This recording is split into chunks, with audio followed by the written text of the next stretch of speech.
안녕하세요. 올해 68세로 오늘도 건강하게 살길 소망하는 할머니입니다. 사람과 사람이 만날 때도 첫인상이 중요하고 첫 인사가 어색하게 느껴지는데 사연을 전하는 글도 그런 것 같네요. 몇 번이나 어떻게 소개하는 게 맞는지 감이 오지 않아 서툰 글솜씨로 나이부터 전하고 시작합니다. 연령대를 불문하고 아마 고려장이라는 풍습을 익히 들어보셨을 것 같아요. 먹을 것이 부족했던 시절, 나이든 부모를 산에 버리고 오는 풍습이죠. 학교에서 배울 정도로 우리나라에서 행해졌다 알려졌지만 사실 일제시대의 잘못된 교육이고 우리나라가 아닌 일본에서 시행하던 풍습이라 말도 많습니다. 어느 나라에서 시행하건 부모를 버리는 풍습은 옳지 못해요. 한때는 늙은 노모가 찾아오지 못하게 해외에 버리고 오는 현대판 고려장이 뉴스에 보도되기도 했었습니다. 어떤 사연을 전하려고 이렇게 시작할까 궁금증이 생기셨을 것 같아요.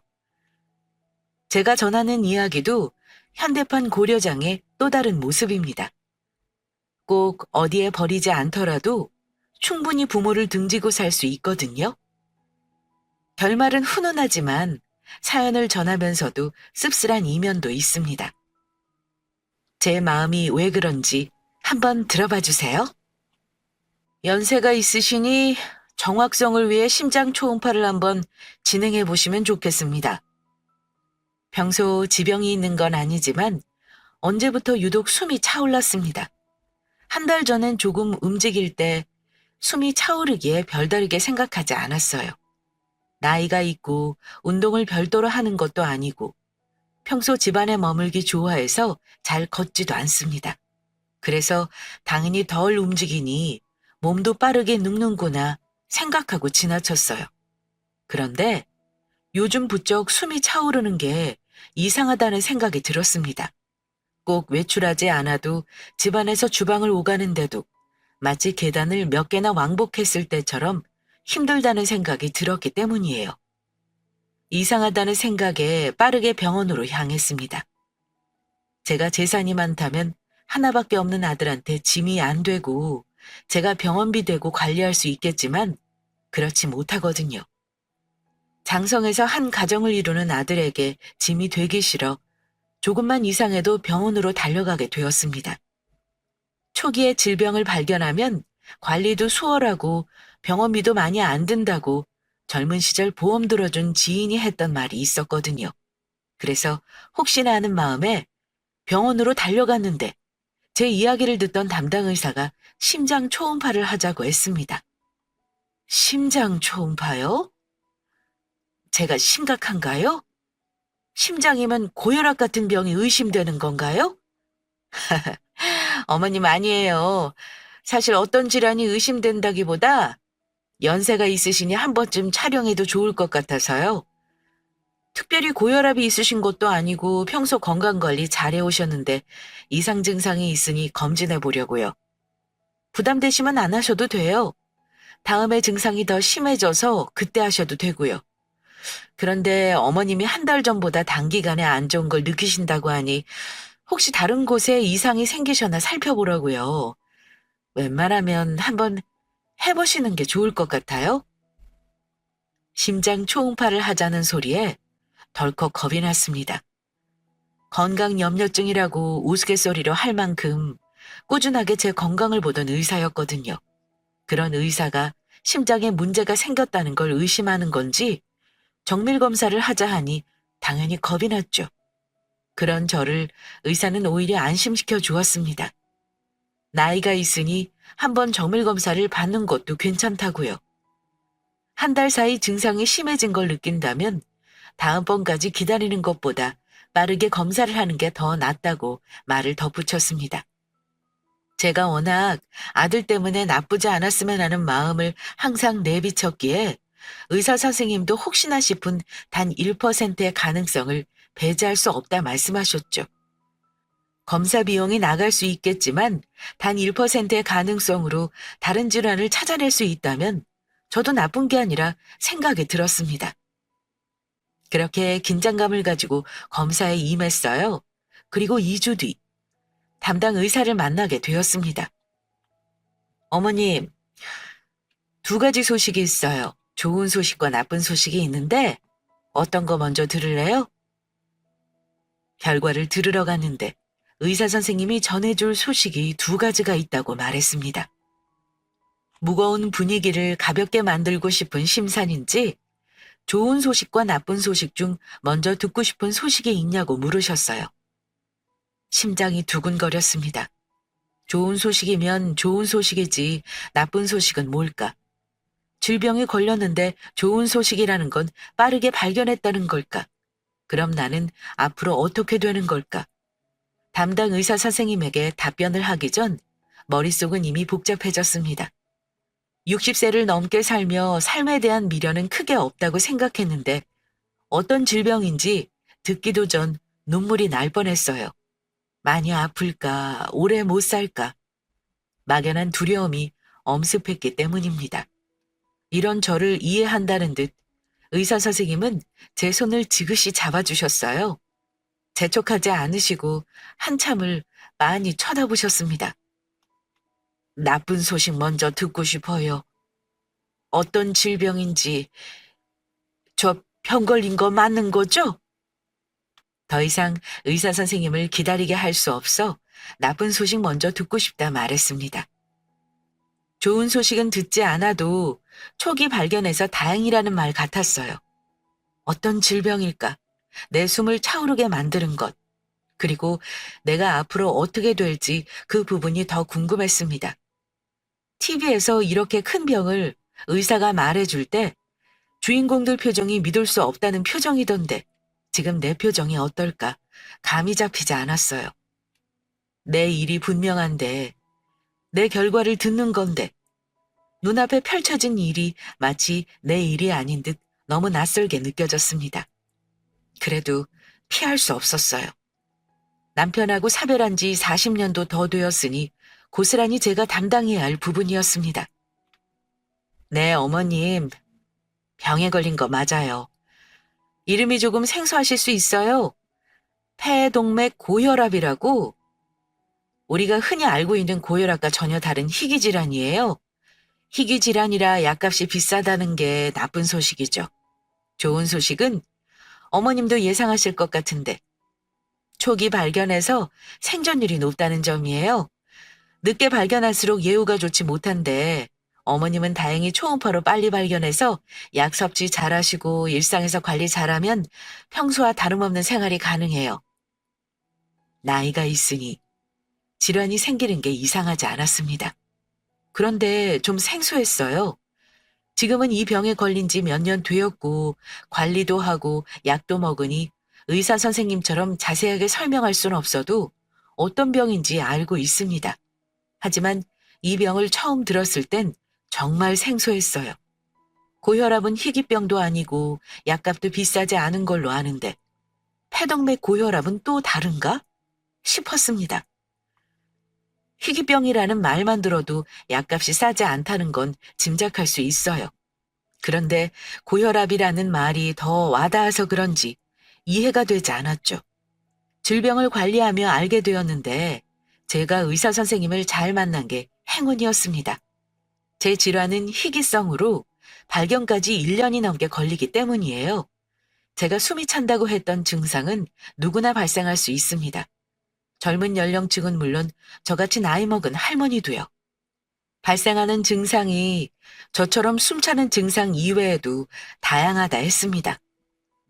그러고 보니 심장 초음파를 하자고 말하기 전 의사 선생님이 제 일상을 꼬치꼬치 캐물었는데 다 연관성이 있다. 그제서야 고개가 끄덕여졌어요. 아마 의사 선생님은 혹시 모르니 심장 초음파를 해보자 하셨는데 아마 제 질병을 어느 정도 예상하셨던 것 같습니다. 전에 없던 피로감이 늘었고 어지러워 쓰러질 뻔한 적도 있었거든요. 그런 일상을 이야기했을 때 검사를 진행하자고 한 제 케이스가 운이 좋다는 건 나중에 알았습니다. 일상에서도 종종 발생하는 증상으로 지나치는 경우가 더 많았어요. 이런저런 의심을 하다 원인을 찾기 어려울 때 마지막으로 심장 초음파를 하는 상황이 더 많았죠.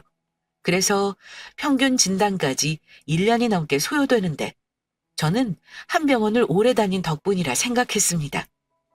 이런 안도의 한숨이 생기기도 잠시 또 하나의 걱정이 머릿속을 스쳤습니다. 약값이 비싸다는 게 나쁜 소식이라고 의사 선생님이 말씀할 정도면 대체 그 약값이 얼마일까? 어느 정도 먹어야 할까? 걱정이 되었기 때문이에요. 비싸다고 말했던 게 생각나며 내 생활비에서 감당할 수 있을까 걱정이 되기 시작했어요. 남편은 일찍 교통사고로 죽고 혼자 아들 하나를 힘들게 키웠습니다. 힘들게 키우면서 아들이 결혼해 가정을 꾸릴 때 부담이 되지 않으려 작은 집을 사고 연금도 꼬박 넣었어요. 다행히 매달 100만 원 조금 안 되는 연금으로 혼자 생활하는 데 지장이 없었죠. 하나밖에 없는 아들은 결혼해 잘 살고 있습니다. 아들 내외한테는 부담을 주기 싫어 건강관리도 하고 검진도 받고 지냈던 건데 병을 빠르게 한 게 오히려 독이 되진 않을까 걱정이 들었어요. 차라리 모르고 지나쳐 쓰러졌다면 부담을 안 줄 수 있었을까? 오만 가지 생각이 머릿속을 차지하고 있었습니다. 그런데 선생님, 약값이 많이 비싼가요? 의료 지원을 받을 수 있다면 부담감을 줄일 수 있는데 없다는 가정하에 말씀드리면 한 달 300만 원이에요. 그런데 앞에서 설명했던 것처럼 이건 관리가 중요한 질병이에요. 심장혈관은 그래도 튼튼한 편에 속하지만 폐혈관은 그렇지 않아요. 더 위험하고 예후가 좋지 못한 건 그만큼 압력을 견디기 힘들어서죠. 그 말인즉슨 약을 빼먹지 말고 드셔야 한다는 소리고요. 의사 선생님이 비싼 약값이 문제가 아니라 꾸준하게 먹어야 한다는 중요성을 알려주셨습니다. 그런데 제 귀엔 300만 원 이후에 그 어떤 소리도 들리지 않았어요. 300만 원. 제가 가지고 있는 보험에서 처리가 될까? 이 부분도 걱정되었습니다. 만약 그렇지 못하다면 아들에게 도와달라는 말을 해야 할까? 어떤 답도 낼 수 없었어요. 질병을 초기에 알게 되면 아들에게 부담을 주지 않고 제 선에서 해결할 수 있을 것 같았습니다. 그런데 하필이면 희귀병으로 살아도 약값에 대한 부담감을 주는 게 과연 옳을까? 어떤 답도 내릴 수 없었어요. 그러다 이내 마음을 다잡아먹기로 했습니다. 몰랐다면 모르고 지나갔겠죠. 하지만 내 병을 알고 있는 이상 약만 꾸준히 챙겨 먹으면 일상생활을 사는데 지장 없다고 하니 삶의 미련이 고개를 들었습니다. 손준업 대학 가는 것까지는 보고 싶다는 생각이 들었거든요.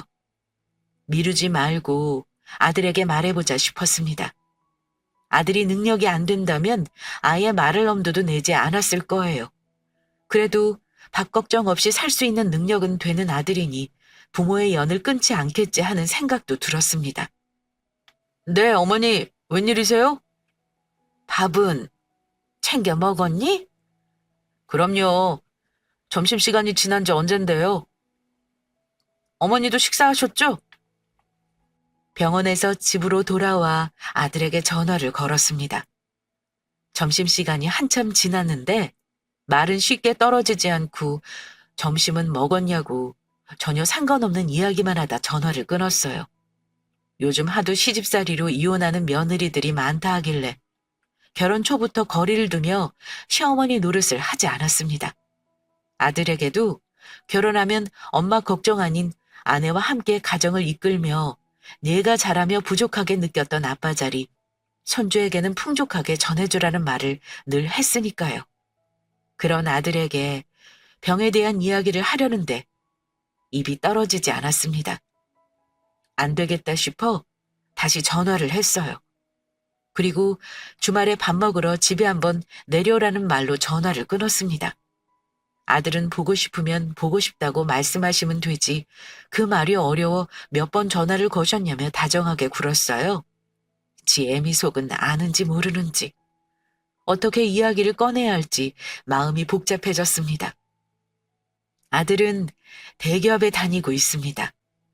학창시절 공부를 꽤 잘하던 아이였고 대학도 서울에서 이름만 대면 아는 곳에 단번에 수석으로 붙었어요. 사연에서 듣던 것처럼 월 몇천을 버는 잘난 아들은 아니지만 1,000만 원 정도는 버는 걸로 알아요. 우리나라에서 내노라 하는 대기업에 다니고 있습니다. 성과급이나 보너스도 잘 나와 종종 저에게 용돈도 챙겨주는 아들이에요. 그래서 제 약값이 크게 부담이 되지 않을 것 같은데 이 생각은 제 생각일 뿐이겠죠. 손주 키우려면 돈도 많이 들 테고 노후 대비도 해야 할 테니 말입니다. 한편으로는 그래도 제 약값을 대주는데 지장 없을 정도로 장성한 아들이라 다행인가 싶은 생각이 들었어요. 최악의 상황으로 아들 벌이도 별로라면 도와주지 못하는 아들 심정, 그리고 그걸 아니까 어쩌지도 못하는 부모 마음을 생각하면 다행이지 싶었습니다. 염치 없지만 못 도와줄 형편 아니니 이야기하자 저를 다독였어요. 그게 뭐라고 쉽게 선뜻 도와달라는 말이 나오지 않았죠. 선재야, 네 어머니 말씀하세요. 무슨 할 말 있으세요? 왜 이렇게 뜸을 들이세요? 평소와 좀 다른데 뭐 문제 있어요? 어릴 때부터 제가 힘들게 하나뿐인 저를 키워서 그랬을까. 늘 존댓말을 하던 아들인데 오늘은 그 존댓말에서 거리가 느껴졌습니다. 한치 건너 두치라고 살갑게 말을 놓았다면 제가 말을 꺼내기 더 수월했을까요? 아들이지만 존댓말을 쓰는 아들이 유독 멀게 느껴지던 순간이었습니다. 그래도 말은 해야 했어요. 어느 순간 저도 모르게 쓰러져 병원비로 더 들어갈 수 있으니까요. 젊은 시절 이런 상황이 생기면 아들에게 짐되기 싫어 들었던 보험은 하나도 도움되는 게 없었습니다.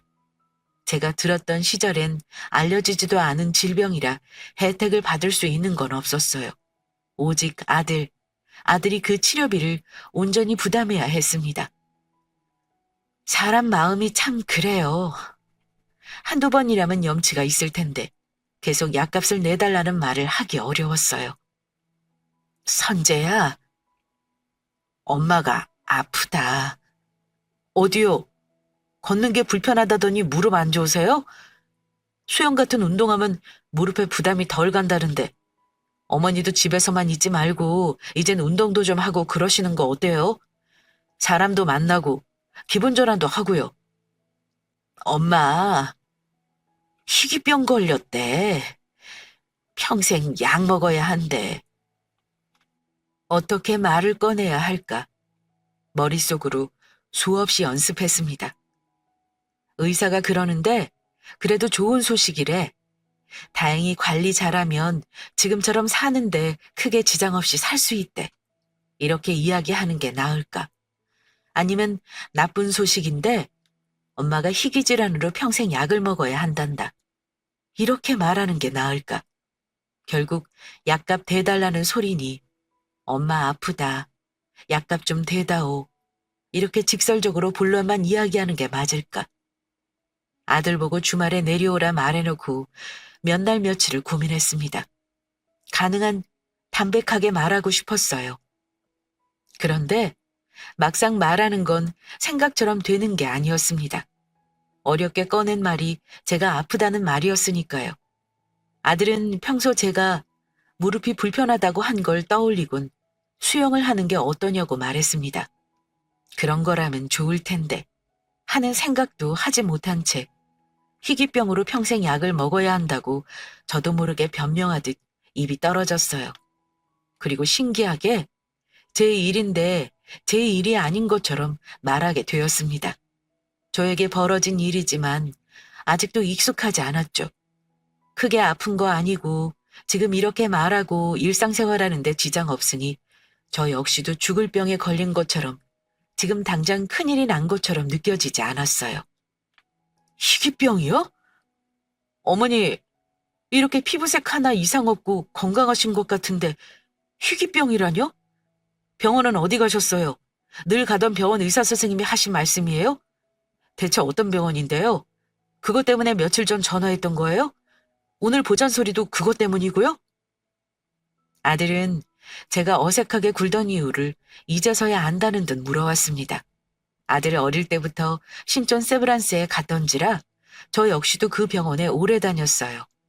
아들 어릴 때 남편을 일찍 보내니 아프기라도 하면 큰 병이 난 것처럼 없는 살림에도 대학병원을 다녔습니다.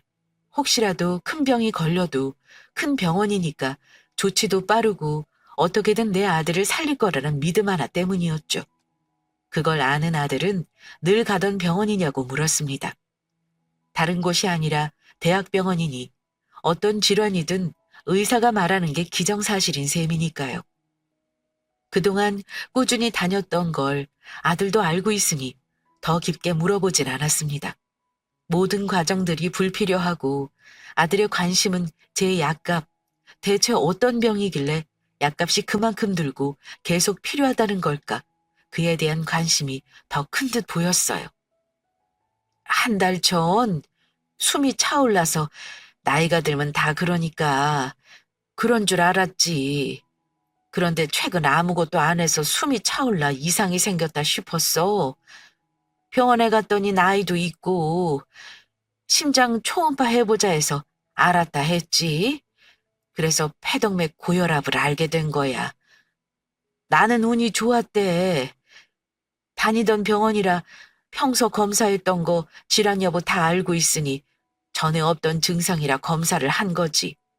숨차거나 피로한 게 주증상인데 누구나 겪을 수 있으니 대부분 병을 발견하기까지 1년이 넘게 걸린다는구나. 어떤 병인지 궁금해하는 아들에게 저는 주저리 변명을 하고 있었습니다. 하는 말이 모두 사실이고 의사도 그렇게 저에게 말했는데 이 말을 하던 순간도 그리고 지금 사연을 적는 지금도 저는 꼭 변명처럼 느껴졌어요. 나도 이 병에 걸리고 싶어서 걸린 게 아니다. 그래도 다행인 건 발견이 빨라서 치료비가 더 많이 드는 게 아니다. 저도 모르게 그렇게 말하고 있었습니다. 아들에게 부담을 주는 건 너무 싫었지만 어쩔 수 없어서 너에게 말한다는 걸 어쩌면 표현하고 싶었던 것 같아요. 모든 혈관 질환이 그렇듯 낫는다는 의미가 크게 없었습니다. 관리를 잘하면 이상이 없는 거지 문제든 언제든 발생할 수 있으니까요. 그나마 빠르게 알아 음식 관리도 하고 약도 평생 먹어야 한다는 게 의사는 좋은 소식이라고 말했습니다. 하지만 그 사실을 아들에게 전하는 전 차마 이게 좋은 소식이라고 말할 수 없었어요. 폐동맥 고혈압? 고혈압이면 약 잘 먹으면 되는 거 아니에요? 고혈압이 희귀성 질환이 아닌데 어머니가 잘못 알고 계시네요. 동네 내과에서도 약 지어주는데 왜 걱정하세요? 연세 있으시니 어느 정도는 당연한 부분이죠. 너무 걱정 마세요. 평소 지병이 있던 게 아니라 아마 어머님이 놀라셔서 그런 것 같아요. 그게 아니라 폐동맥 고혈압은 우리가 알고 있는 고혈압과 다른 거래. 희귀성으로 약값도 비싸고 동네 내과에서는 잘 몰라. 그래도 약만 잘 챙겨 먹으면 크게 생명 위태로운 거 아니고 일상생활을 하는 데는 지장이 없다니까. 약값이 부담이라서 그렇지. 아들의 반응은 제가 처음 질병 이름을 들었을 때와 별반 다르지 않았습니다. 고혈압 노년층이 아니더라도 젊은 연령층도 충분히 걸리는 질환으로 겁먹었냐고 오히려 절 다독이는 수준이었죠. 그게 아니라는 말을 하며 입이 떨어지지 않았습니다. 오히려 고혈압이면 약값에 대한 부담도 없고 주위에서도 흔하게 걸리는 질환이니 저 역시도 두렵지 않았을 테죠. 하지만 폐동맥 고혈압 혈관 자체의 문제로 더욱 위험하고 관리가 필요했습니다. 희귀성 질환이라 약이 다행히 개발되었지만 보험 적용을 받지 못해 비쌌어요. 본론을 이야기해야 했는데 그 말이 떨어지지 않았습니다. 사연을 들으시는 시청자분들도 답답해 하실 것 같아요. 저도 그랬습니다. 아들이 월 1,000만 원을 번다 해도 매달 300이면 연 3천만 원이 넘어 4천만 원 가까이 되는 돈이니 결코 적은 돈이 아니잖아요. 부모 입장이라면 몇 억이 든다 해도 어떻게든 고치고 싶겠지만 부모 자식의 입장이 바뀌니 마냥 철없는 아이처럼 조를 수도 없었습니다. 약값? 약값이 대체 얼만데요? 얼마나 비싸길래 이렇게 빙빙 돌려서 이야기하세요. 그래서 어머님이 저에게 하고 싶은 말이 뭔데요? 말을 듣던 아들이 먼저 하고 싶은 말이 무언지 물었습니다. 지도 그랬겠죠. 뭔가 말을 할 것 같으면서도 빙 돌리는 이 애미가 오죽 답답하게 느껴졌을까요? 그래도 이야기하는 게 맞다 생각했습니다. 도와주던 도와주지 않던 나중에 쓰러졌을 때 혹시라도 죄책감을 가지지 않게 하려면 이야기하는 게 맞다 생각했어요. 어렵게 말을 꺼냈습니다. 치료제가 개발되었지만 한 달 약값만 300만 원 정도라고요.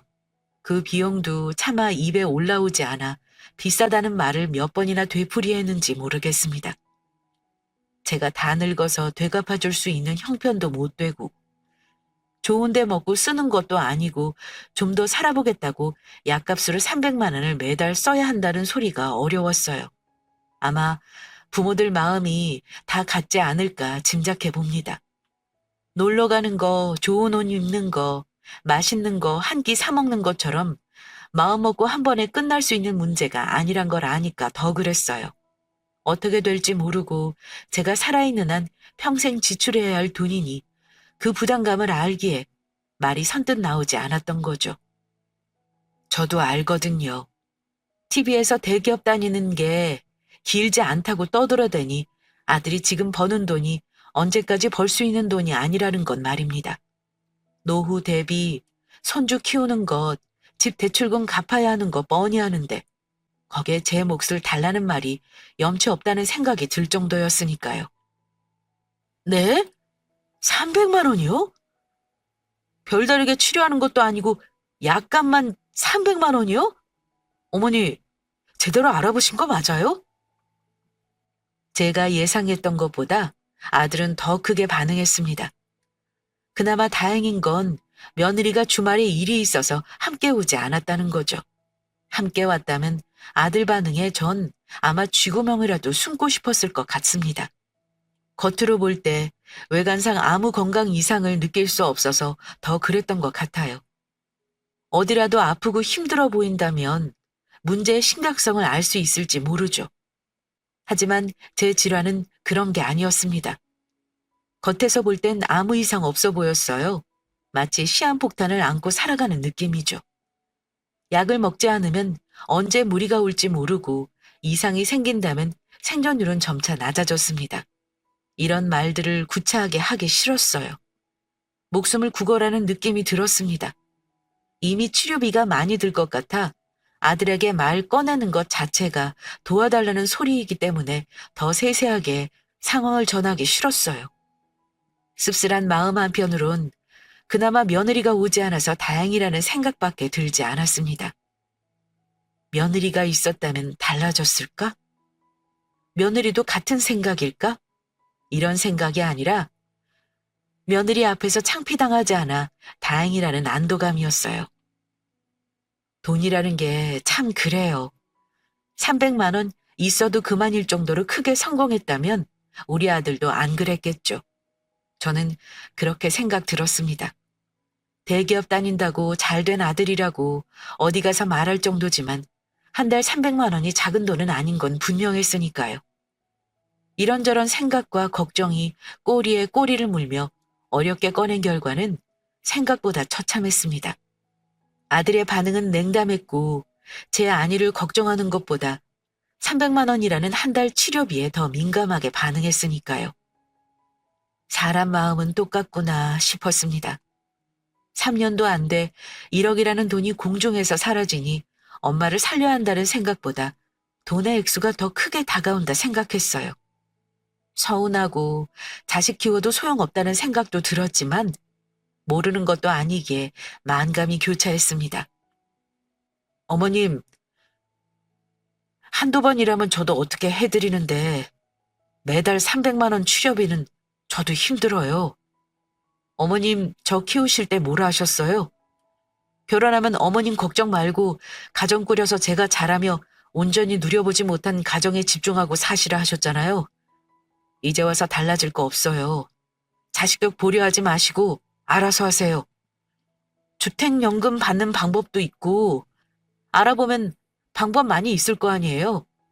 폐동맥에 문제가 생겨도 혈관 질환이면 결국 음식 아니에요?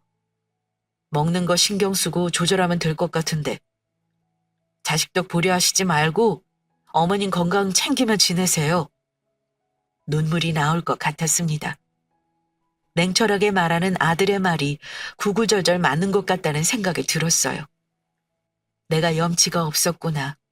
얼마나 더 살자고 아들에게 이런 거를 보였을까 싶었습니다. 힘들게 키운 아들, 안정적인 가정을 누리지 못했던 게 늘 마음 한켠에 한으로 남았어요. 아들을 키우면서 결혼하면 이 애미 걱정 말고 온전한 가정을 이루고 살라고 항상 말했습니다. 시어머니라는 짐으로 아들이 가정을 이루는데 부담이 되고 싶지 않았으니까요. 괜한 말을 했다는 생각으로 부끄러웠습니다. 그 몇 년 더 살아보겠다고 아들한테 짐이 되었구나 싶은 게 말하지 않고 버텨볼 걸. 막연한 후회가 밀려왔어요. 입장을 바꿔 아들이 큰 병에 걸렸다 해도 저 역시 이렇다 할 답을 못 주겠지 싶었습니다. 나이도 있고 집을 팔아도 해줄 수 있는데 한계가 있으니 젊은 시절처럼 아들 하나만 보며 살아왔던 그 시절 패기는 이미 사라졌으니까요. 더 이상 어떤 말도 할 수 없었습니다. 염치가 없다 생각했지만 그래도 아들은 알아야 할 것 같았어요. 한편으로는 작은 기대도 했던 것 같습니다. 생각보다 결과는 처참했어요. 어렵게 꺼낸 말이 공중에서 부서져 저에게 파편처럼 돌아왔습니다. 가슴을 후벼 파는데 대꾸도 할 수 없고 아들 바짓가랑이를 붙잡고 울 수도 없었어요. 그래, 그래. 나라도 그럴 거야 라는 생각만 속으로 했을 뿐입니다. 할머니 아파요? 희귀병이 뭐예요? 약값이 얼마나 비싼데 그래요? 한쪽 구석에서 장난감으로 놀고 있던 8살 손주가 어느새 제 무릎에 올라와 앉았습니다. 노는 줄 알았는데 그동안 저와 아들이 한 이야기를 들었는지 걱정 어린 눈으로 절 바라보고 있었어요. 고사리 같은 손으로 제 손을 꼭 쥐며 약값이 얼마나 비싸길래 그러냐며 제 걱정을 했습니다. 아무 말도 할 수 없었어요. 손주에게 제 마음을 다 이야기할 수 없고 그렇게 한다면 제가 제 손주 앞에서 아들을 흉보는 꼴이 될 수 있었기 때문입니다. 무엇보다 이 어린 놈이 뭘 안다고 아는 척을 할까? 신기하기도 하고 어떻게 말을 할지 몰라 멍하니 쳐다보고 있었어요. 삶과 죽음 그리고 돈과 관련된 그 모든 것이 다 부질없다는 생각이 들며 애써 괜찮다는 표정을 지어 보이는 게 전부였습니다. 희귀병은 소수의 사람만 걸리는 병을 말해. 적은 사람이 걸려서 약값이 비싸고 그런 거지. 아빠, 근데 왜 할머니 아프다는데 약 못 사줘? 그 약값이 아무리 비싸도 우리 아빠 회사에서 높은 사람이니까 사줄 수 있는 거 아니야? 손주는 제가 어떻게 말도 하기도 전에 아들에게 약값이 비싸도 충분히 해줄 수 있는 거 아니냐고 물었습니다. 약이 없는 거 아니고 있다는데 왜 안 사주는지 이해를 못한다는 눈빛이었어요. 그랬겠죠. 아이 눈에서 보면 세상에 없는 거 아니고 충분히 사줄 수 있는데 못 해준다는 아빠 말을 이해하기 어려웠을 겁니다. 저는 어른이니까 서운한 마음 한편으로는 이해할 수 있었거든요. 아들이 곤란한 표정을 지었습니다. 그러면서 이내 눈높이에서 어떻게든 설명하려고 애썼어요. 저 역시도 아들을 키우며 어려운 질문을 해도 무시하거나 지나치지 않고 제 선에서 설명하려 애썼습니다. 아들이 지금 손주에게 하는 모습을 보니 제가 아들을 키우며 했던 모습들이 보여 그래도 잘 키웠구나 새삼 뿌듯한 생각이 들었네요. 오시가, 이건 어른들의 문제야. 네가 그렇게 쉽게 할 수 있는 말은 아니란다. 너는 아직 어려서 어른 도움이 필요하고 아빠인 내가 도와줘야 할 부분이 많지만 어른이 되면 각자 해결해야 할 부분들이 있거든? 이건 그런 문제인 거야. 그리고 결혼하면 하나의 새로운 가정이 만들어지면서 챙겨야 할 가족의 의미가 조금 달라지게 되거든. 지금은 우식이가 어리니까 아빠가 보듬고 아빠 보호 아래 살지만 나중에 우식이가 아빠처럼 커서 결혼하면 이제 아빠랑 가족이 아니라 우식이가 사랑하는 사람과 만든 가정이 우선되는 거야. 무슨 말인지 알겠어? 그러니까 할머니 일과 아빠 일은 좀 다른 거야. 음, 그럼 아빠, 내가 나중에 아빠처럼 커서 어른이 되고 결혼하면 아빠는 이제 우리 가족 아니야? 그럼 나중에 아빠가 할머니처럼 아프면 내가 약 안 사줘도 돼? 근데 사주고 싶으면 어떡해? 나는 아빠가 너무 좋은데. 아빠 아프면 속상한데. 아빠 약 사주고 싶을 수 있잖아. 근데 어른 돼서 결혼하면 그런 거 마음대로 못 하는 거야? 그럼 나 결혼 안 할래. 아빠 아픈데 내가 결혼해서 약 못 사주면 어떡해? 할머니도 아빠 결혼 안 했으면 약 사줄 수 있는 거 아니야? 그럼 나 결혼 안 할래. 손주가 하는 말을 들으며 눈물이 났습니다. 어른은 자기가 감당해야 할 부분이 있어서 할머니와 아빠는 어른이고 가정이 각자 있으니 챙겨야 할 부분이 있다고 말했어요. 조리 있게 말하는 아들의 말과 다르게 손주는 그게 결혼이라면 안 하겠다 말했습니다. 결혼해서 아빠가 아픈데 약 사주고 싶어도 못 사주는 거라면 결혼을 안 한다 했어요. 그러면서 덧붙이는 말에 저는 더 이상 참지 못하고 손주를 안고 오열했습니다. 아빠도 사실 할머니 걱정되고 약 사주고 싶은데 결혼해서 못하는 거냐고 되물었거든요. 방금 전까지도 눈시울이 빨갛게 변했지만 울지 않고 버티던 아들이 제 손을 붙들고 울기 시작했습니다. 흘러나오는 눈물을 주체하지 못해 아무런 말도 하지 못했고 저 역시도 그 마음을 짐작하지 못하는 거 아니기에 서로 손만 잡은 채 한동안 울기 바빴네요. 어머니, 죄송해요. 제가 잘못했어요. 힘들게 저 하나만 보고 사셨는데 제가 너무 잘못했어요. 용서해 주세요. 자식 덕이 아니라 당연한 건데 제가 너무 생각이 짧았어요. 어머니, 죄송해요. 아들은 저에게 무릎 꿇고 잘못을 빌었습니다. 왜 그런 생각을 했는지, 자기 생각이 왜 잘못되었는지 그 어떤 말도 필요 없었어요. 이미 손주가 하는 말에서 저도 아들도 무엇이 잘못되었는지 알았으니까요. 신기하게 손주 말을 듣고 나니 제가 아들에게 말하는 염치가 없었다는 말조차 무색해지는 걸 느꼈습니다. 저 역시도 그 300만 원이 부담된다고 생각하고 아들에게 말을 하니 아들 역시 그 300만 원에 대한 부담감이 고스란히 느껴졌겠죠. 사람 하나의 목숨이 오가는데 부모 자식 간의 사랑과 그동안의 마음이 월 300만 원의 값어치가 안 된다는 셈입니다. 손주는 자기가 무슨 말을 했는지도 모르는 채 아빠와 할머니가 울어버리니 함께 안고 울기 바빴습니다. 그렇게 저는 치료를 꾸준히 받고 있습니다. 약을 먹고 조절하니 별다른 이상 증세도 없어요. 시간이 지나 희귀성 난치성 질환 의료비 지원이 가능하다는 걸 알고 지원받아 부담이 많이 줄었습니다. 다행이죠? 지금은 아들네와 함께 살고 있습니다. 결혼하면 다른 가정이라고 생각했던 아들은 저까지 함께 있을 때 온전한 가족이라는 걸 뒤늦게 깨달았어요.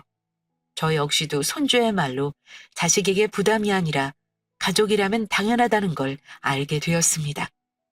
며느리는 감사하게도 싫다는 내색 하나 안 비치고 저에게 함께 살자 했어요. 혼자 있으면 쓰러져도 누구 하나 알지 못하는데 멀리 있으면 마음 쓰인다고요. 함께 살아도 바빠서 잘 챙겨드리지 못하겠지만 그래도 한 집에 살면 얼굴 한 번 더 보고 맛있는 거 한 번 더 사 먹으니 멀리서 어쩌다 얼굴 보는 것보다 더 나을 것 같다고 말해 주었습니다. 저는 뒤늦어 무슨 복이 터졌는지 지금은 아들 내외랑 하나밖에 없는 손주와 함께 지내고 있어요. 행복이라는 걸 이제 알겠네요. 제가 사연을 전하기 전 현대판 고려장의 또 다른 모습이라고 한 거 기억나세요? 전 크게 다르지 않다고 생각합니다. 오히려 더 잔인할 수 있다 생각해요. 치료비를 부담하는 것도 그렇다고 형편이 안 돼서 치료비를 부담하지 못하는 것도 어느 하나 마음 편한 건 없다 생각합니다. 정말 상위층이 아니고 돈 걱정이 없는 것 아니고서 한 달에 몇백은 대다수의 가정에서 부담으로 다가오니까요. 건강을 위해 평소 챙긴다고 챙겼어도 희귀질환이 생긴다 누가 알았겠습니까? 세상 사는 것 정말 뜻대로 되는 거 없다고 생각해요. 항상 TV에서 자식이나 부모 병수발한다고 빚더미에 앉은 사연을 보면 남의 일이라 생각했어요. 그런데 막상 그 입장이 되니 누구 편도 둘 수 없는 현실이 조금 서글펐습니다. 그래도 전 훈훈한 결말을 맞이해서 다행이라 생각해요. 누군가에게 작은 희망이라도 줄 수 있다면 제 이야기를 전해도 괜찮겠다 생각했습니다. 긴 글 끝까지 들어주셔서 감사해요. 항상 행복하시고 건강하시길 바라겠습니다.